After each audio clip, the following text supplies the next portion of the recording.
I was born in Mexborough in 1936 in Yorkshire, son of a coal miner. Marvellous years.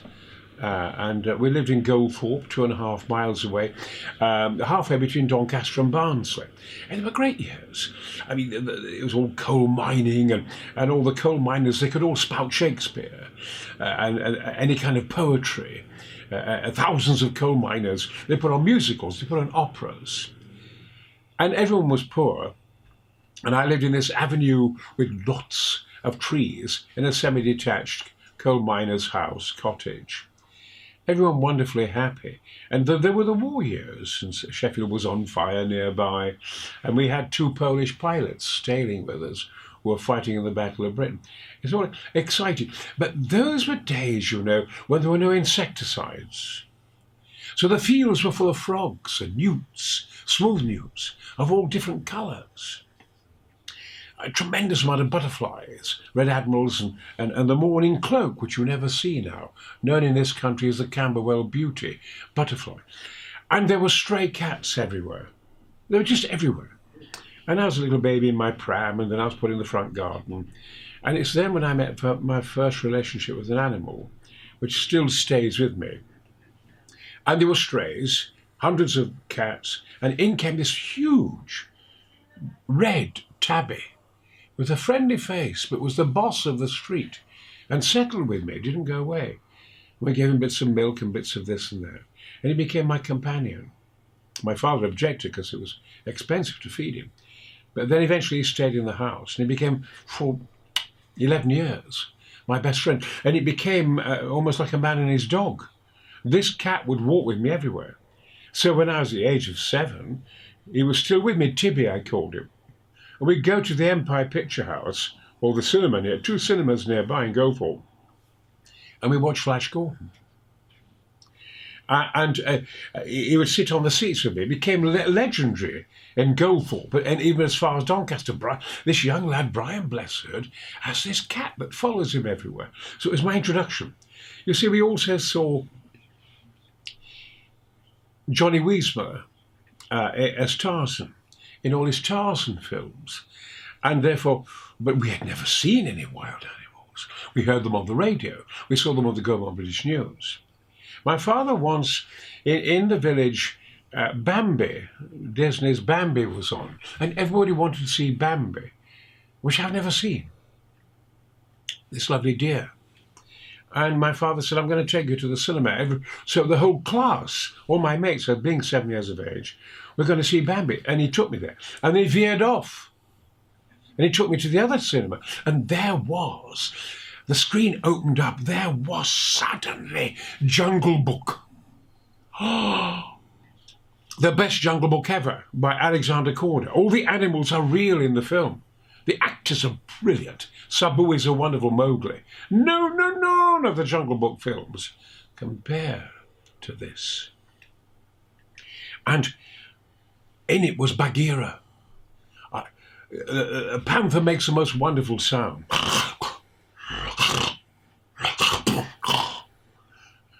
And his golden eyes and black. The tone of a black panther is honey. Kipling described as the honey-toned, honey-voiced Bagheera. And Shere Khan was vibrant with colour, wonderful and still and moving. The whole film was sensational. I was gobsmacked. I was out of my senses with wonder and happiness. And then, you see, in the village, I couldn't thank my father enough. And in the village, afterwards, you see, we wouldn't just learn about animals. Today, we still have them in cages, you see. We don't know what to do quite. We're still Victorian. I'm not being critical. But in those days, we knew nothing about wild animals. We saw them in the cinema. We saw them in Tarzan films. And in the village, suddenly, there was a circus. And we rushed up there and paid tuppence, all the kids on the recreation ground, and there were tunnels leading into the main cage. And you heard that sound. Oh, like in the Tarzan films. And then there appeared these lions. Oh, God. But It was an amazing experience.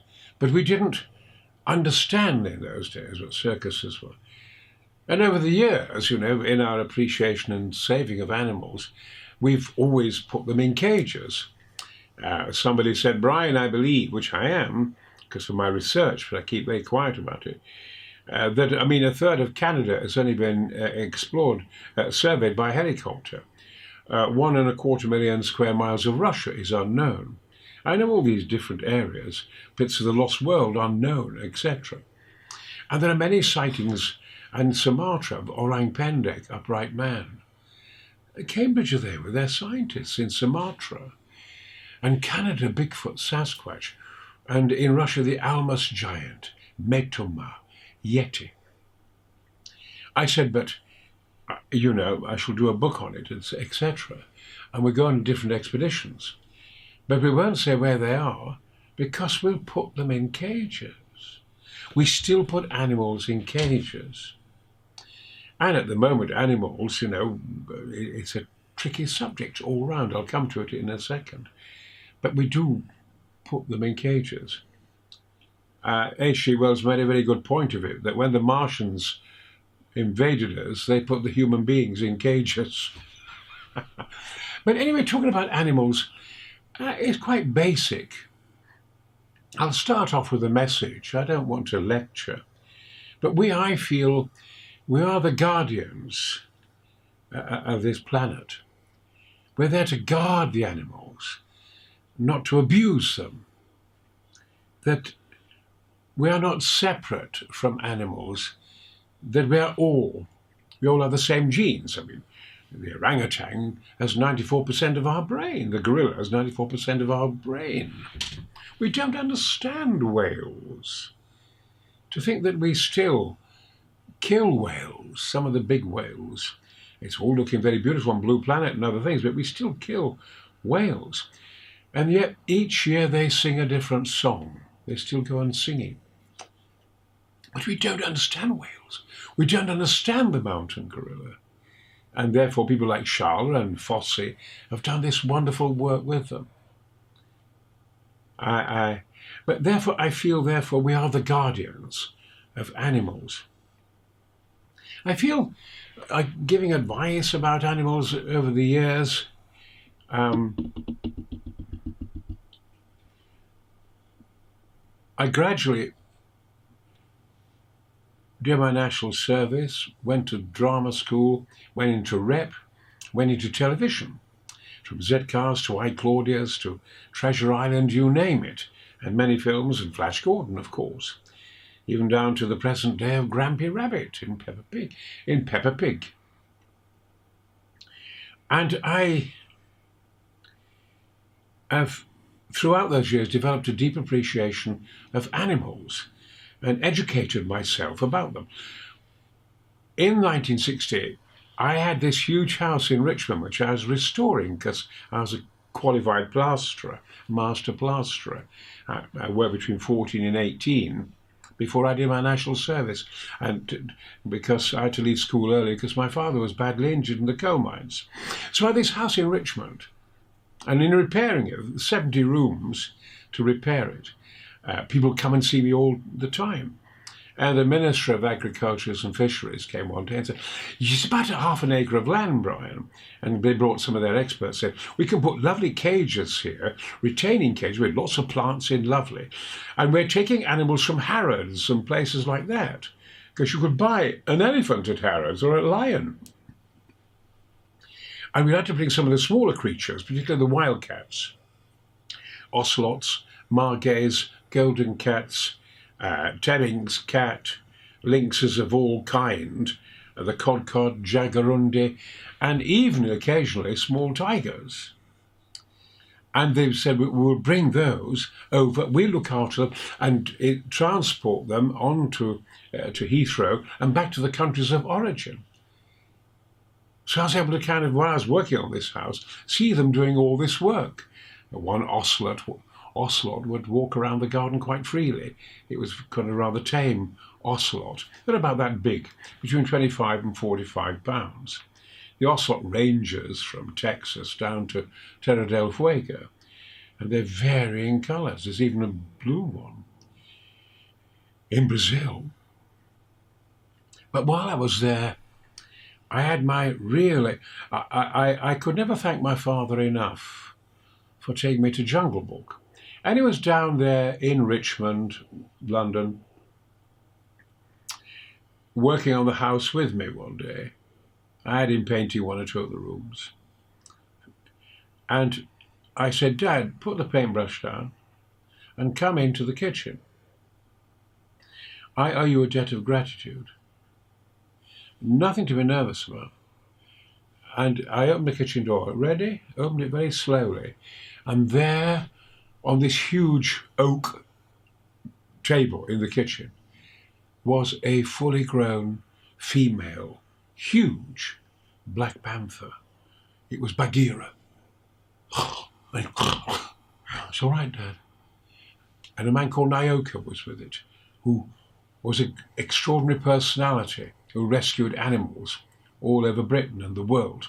He used to walk about in a leotard and have snake bites all over his body. And there was Kali, with her wonderful eyes, these shining eyes. And I rode on her back. I had a great big brush and rubbed this big brush on her belly as she purred and purred, with teeth that big and claws that big. Gigantic. My father, come on, Dad, stroke it. There. You've stroken Bagheera. So I gave my father payment for what he'd given me in my imagination as a child. The child is father of the man. Isn't that what Conan Doyle says? And so therefore, my father used to help me. In the evenings, we'd feed some of these animals. We'd have ocelots in the kitchen. But Nyoka became a good friend. And he would bring animals in. He brought a lion in one day, etc. All these things I did and started to understand and learn about animals, because I said to myself, what we have to understand is still, we have to kind of equate what are the best zoos, what they can do.